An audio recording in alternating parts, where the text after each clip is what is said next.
I'm delivering the last set of videos off of what's known locally to me as the Green Bridge. I have the very good fortune of living right adjacent to this bridge. It's about 120 years old. We love to come down here, and so Big Dan and I came down here today to talk to you about A and B personality types.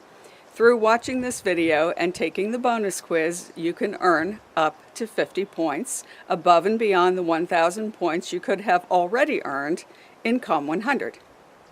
The first thing you need to know about A and B personality types is that this test of personality types was actually developed by some guys named Friedman and Rosenman, who were really cardiologists.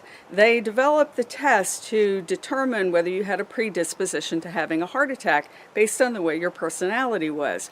In later years, the test was slightly discredited because apparently they worked for a tobacco company, and the tobacco company was trying to take the focus off of the relationship between smoking and having a heart attack. But nonetheless, the test is still accurate for categorizing your personality into either A personality or B personality, or something called X personality, which is simply a mix of both types. Before we begin talking about A and B personality types, I have 3 notes of caution. First of all, nobody fits exactly into one personality type. Everybody's going to have a mix of characteristics, but I think by the time this video is over, you'll be able to see that for the most part, you can tell pretty easily what personality type somebody has based on the characteristics I'll discuss. The second note of caution is that tests like these are designed to measure certain specific things, and other tests, like the Myers-Briggs inventory, are designed to measure completely different things. So try not to make correlations between the two that seem similar but might not be. For example, you might think of a thinking person as having an A personality. They're not really related. There's no correlation to the best of my knowledge. The third word of caution that I have for you about A and B personality is that you're not fixed with one of these personalities for your entire life necessarily. Circumstances like retiring or being on vacation or just simply some self-education can change your personality type a little bit. Another thing to remember about A and B personality is that it's on a scale, a continuum, if you will. And the way it really works is that you take a test. I think the original test had 80 questions. The one I sent you a link for only has 30 questions. And it will give you a number, and then that puts you on a continuum. And the continuum is categorized as A1, A2, X, B1, and B2. The difference between those is that if you have an A personality or a B personality, that's for the most part just going to be your personality. But an A1 personality is an unhealthy personality. And a B2 personality could by many people be looked at also as unhealthy. So it's not so much that A is always bad and B is always good. It really depends on your unique set of behaviors. Now let's talk about the characteristics of an A1 personality. Again, this is the unhealthy type of A personality. I know you've all met people like this. There's quite a long list here of characteristics, so bear with me. I'm going to have to use it as a cheat sheet.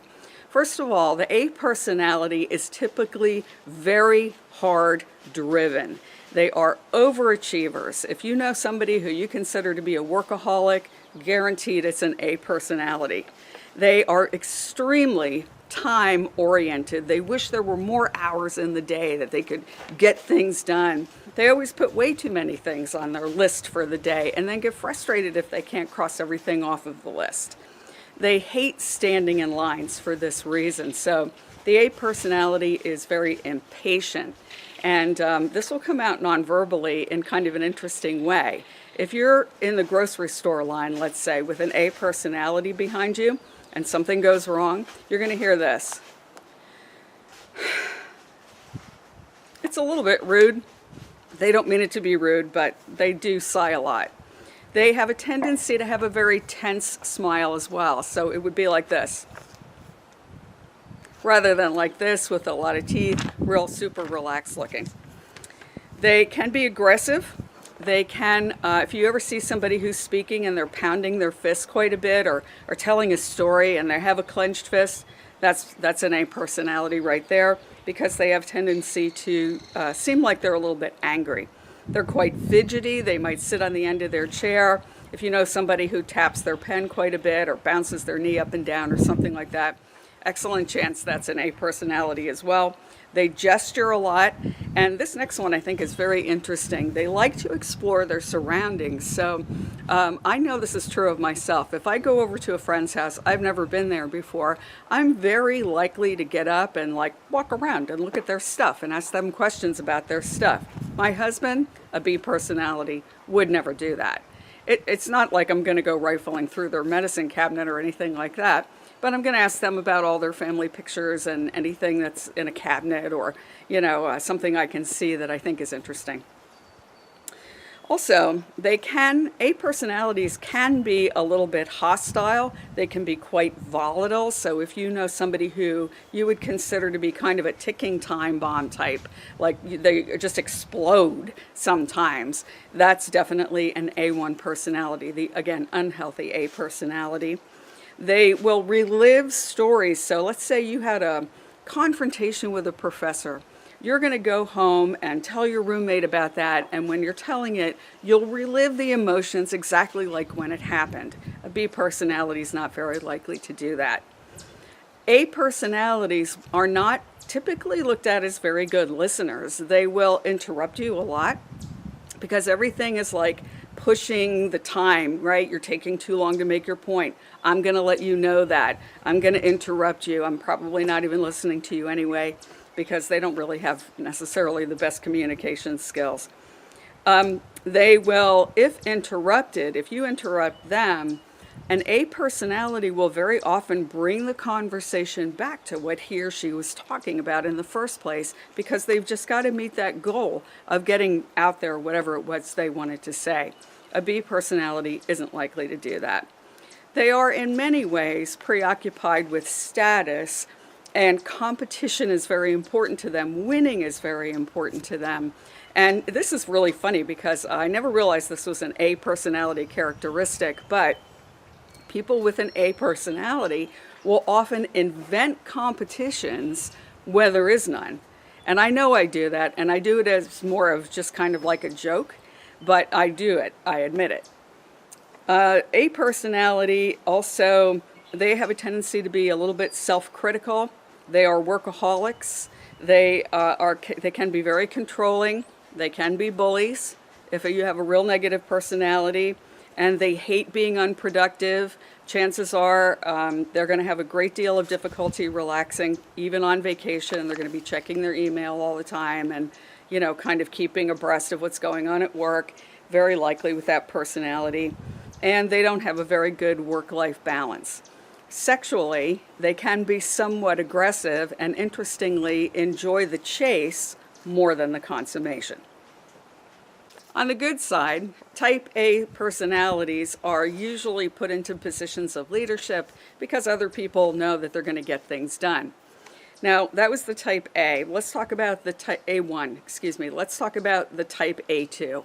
The type A2 is everything the type A1 is, but it's dialed back to a healthy manner. So these people they're going to work hard and they're going to make sure everything gets done, but they're not going to be obnoxious about it. They'll probably have a little bit better of a work-life balance. They might be a work hard, play hard kind of person, but they're not necessarily always working.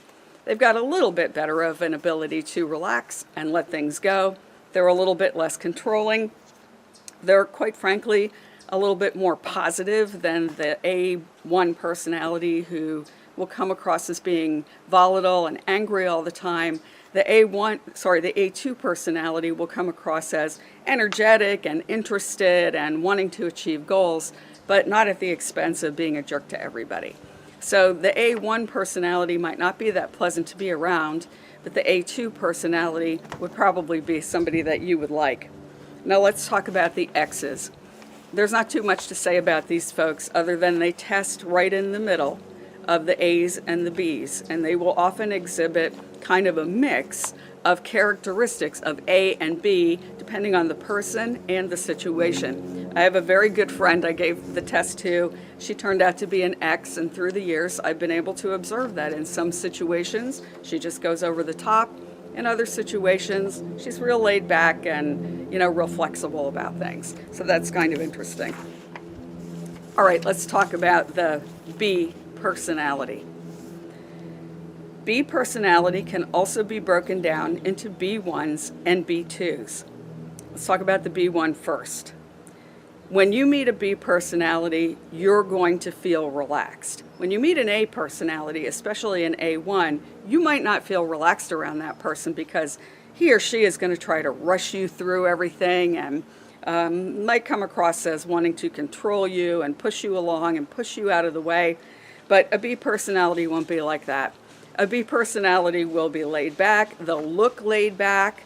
They'll probably sit like with their arms spread out, real relaxed looking, big smile, very flexible. They have a tendency to say things like, oh, it's all right, I didn't get that done today, but I'll do it tomorrow, it'll get done, I'm not going to worry about it, right? They just don't really care. They're not really super competitive. That doesn't mean they don't like to play games and things like that, but it's not like, I got to win this or I'm going to die, right? So they also probably will not interrupt you very much. And if they get interrupted, they will not often bring whatever you were talking about back to what they were saying. I definitely see this with my husband. A lot of times if I interrupt him or he gets interrupted, I'll say, honey, what were you saying? And he'll go, oh, I don't know, I don't remember. And he really doesn't. It's just not that important to him that he got interrupted. So he definitely has a B personality. Let's talk about the B2 personality. I honestly don't know as much about this personality, but I know that this is considered to be an unhealthy personality type. B2s are so laid back that they really truly come across as lazy, and they care so little about things that, well, they have a tendency to lead an unhealthy life because important things just don't get done. And it's okay with them. So they drive everybody else crazy because everybody expects them to achieve and expects them to do things, expects them to get good grades and work hard and show up on time and do all this other stuff. They just don't care. And it's really almost impossible to change somebody like that, because if you don't care, then you don't care whether you ever change. So that can be a real problem in relationships. I will tell you this quick story. I have a friend who was married to a man and they had a toddler. And she went to the grocery store and she said, okay, you're going to have to keep an eye on the kid. He said, yeah. She gets home from the grocery store and walks in and sees their little toddler at the top of a wooden staircase, just standing there. She could easily have fallen. And her husband is just drinking a beer and watching TV. He wasn't paying attention at all. Did he not love her? No, of course not. It was his daughter. He loved her. But his personality was just so laid back that he didn't see any danger. He just didn't perceive it as an urgent situation. They are no longer married. All right, well, let's talk about what happens when you mix these types of personalities. I haven't read a lot of research about the mixing of personality types, so a little bit of what I'm about to tell you is speculation and experience.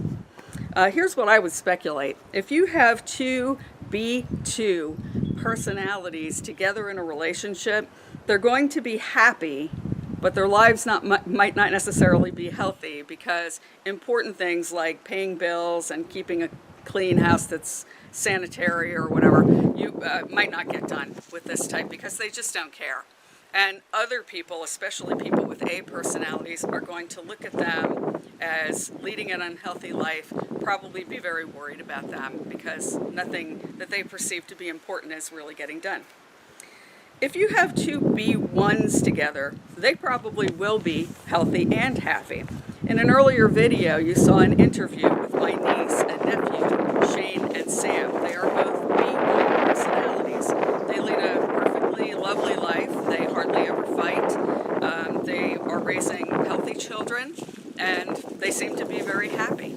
So that's probably a good combination. I know only a few couples that I would consider to be a B1 and a B1. The most common combination, based really solely on my observation, is that an A will very often partner with a B.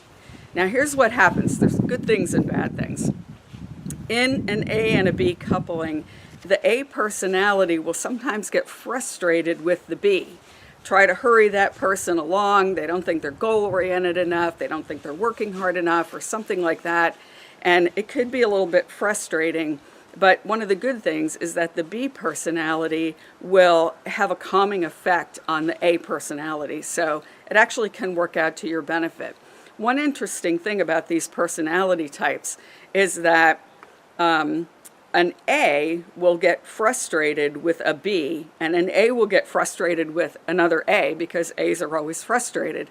But a B won't get frustrated with either personality type. So things have a tendency to work a little bit better with that combination. If you have two A's together, and the A's are A2 personality, which is the healthy A personality, things will probably be okay. But there are going to be a few more fights than there would be with an A and a B or two B's together, because an A, even if you're a healthy A, you'll have a tendency to create an agenda and want to fulfill that agenda. Now look out for this one. If you're an A1, the unhealthy personality type, don't try to get together with another A1. You're going to kill each other. I know several couples who are A1s who are paired together. They are unhappy and unhealthy because each one of them is goal-oriented, time-oriented, but they're never on the same page. So that can really be a problem. Now, how do you change unhealthy behavior? Well, I've already said that if you have a B2 personality, I wouldn't say it's hopeless, but it would take an awful lot for you to change that behavior. And if you're with somebody like that, don't try to change that person because you're just going to end up being very frustrated. But if you're an unhealthy A or an A1, there's a little bit more hope for you. A lot of it is just how you look at things, and self-education and self-examination and what's called emotional intelligence will be your friends here. So I'll tell you this story. I can remember my dad, when all of this information first came to light back in the 70s or 80s, my dad read a book about it and was talking about how he knew he was an A personality and he wanted to change it. I don't know how much success he had, but I will tell you that he died of a heart attack at the age of 62. And I basically forgot about A and B personalities until I was in grad school at Bloomsburg, and I had a professor who went over it in a class. She was an expert on it, and it was absolutely fascinating. And one thing that I realized was that I definitely had a tendency to be an A1 like my dad was. I would go to school 2 hours early and then just sit there and wait for class to start because I felt like I had to go. I was fighting the clock. I wasn't really fighting the clock. It was all in my head. So after I learned about this stuff, I thought, I really don't want to die when I'm 62 years old. And I had better change. And it took me many years, and I'm still working at it. But I try very hard not to constantly push myself against a time clock that only seems to be running in my head, right? I never used to be able to go to bed unless all the dishes were completely cleaned up. And I couldn't, even, 9 o'clock at night, I'd be vacuuming the floor. And there's my husband, he's just like relaxing, while trying to watch TV.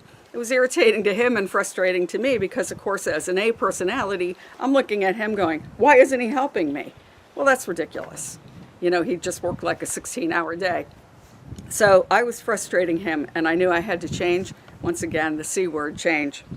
So if you have an A1 personality, I'm just going to ask you a couple of questions that you can ask yourself. What's going to happen if you don't arrive early? Probably nothing. What's going to happen if you don't do the dishes right now? Probably nothing. What's going to happen if you get an A- instead of an A? Probably nothing. What's going to happen if you don't get the promotion you want or the raise you want at work? Probably not that much. You'll live. The world will keep spinning. And on this beautiful day, I'm looking around at all this sunshine, and I'm thinking to myself, what would happen if I didn't finish this video at all and just went and played with Big Dan?